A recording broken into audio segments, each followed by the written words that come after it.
কঠিন বাস্তবতা হচ্ছে আমাদের দেশে কৃষক দিন দিনই তাদের অবস্থা খারাপ হয়ে যায়। কৃষক তার ন্যায্য মূল্য পায় না, উৎপাদিত মূল্য পায় না। মধ্য স্বত্বভোগী আল্লাহ সেই লাভটা নিয়ে যায়। যেই কৃষক সেই কৃষকই থাকে। তারা ধানের উৎপাদনের যে খরচ হয় সে খরচ তারা পায় না। কিন্তু ঢাকার বাজারে যে দেখেন দাম চড়াই আছে। লাভ হয় কার? মধ্য স্বত্বভোগী একদল মানুষ, তারা এই লাভটা নেয়। সুতরাং আমরা এই কৃষকের উন্নয়নের জন্য, কৃষক হলো আমাদের জাতির মেরুদণ্ড। এখনো কৃষি ভিত্তিক আমাদের দেশ চলে। কৃষক আমাদের দেশে অর্থনীতি কৃষকের প্রোডাকশনের উপর।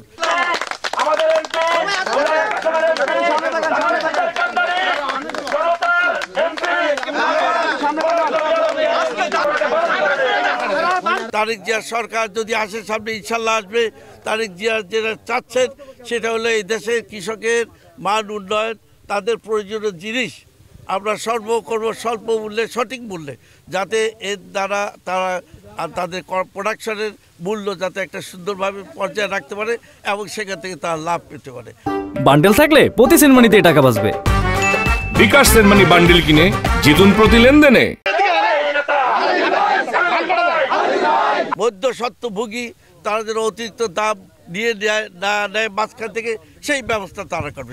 কৃষকের সেই বীজ, তারপরে কি পেস্টিসাইড, কৃষক যন্ত্রপাতি, সেচ যন্ত্র ইত্যাদি ইত্যাদি এবং টেকনিক্যাল তাদেরকে জ্ঞান দেওয়ার জন্য আমাদের কৃষি বিভাগ কী কাজ করে?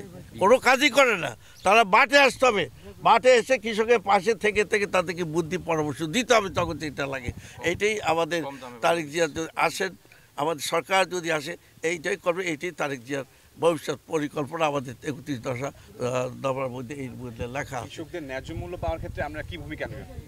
মধ্যসূত্রী যারা আছে তাদেরকে দমন করতে হবে, প্রথমে দালালদেরকে সরিয়ে দিতে হবে এবং মার্কেটিং সিস্টেম করা হবে যাতে ধান সরাসরি আমাদের গোডাউনে দিতে পারে। সঠিক দামে তারা যেন সরাসরি গোডাউনে দিতে পারে, সেই ব্যবস্থা আমরা সুন্দরভাবে করব, যাতে মধ্য স্বত্বভোগী বা দালালের এরকম দৌরত্ব না থাকে। এই ব্যবস্থাটা নিশ্চয়ই আমরা করব।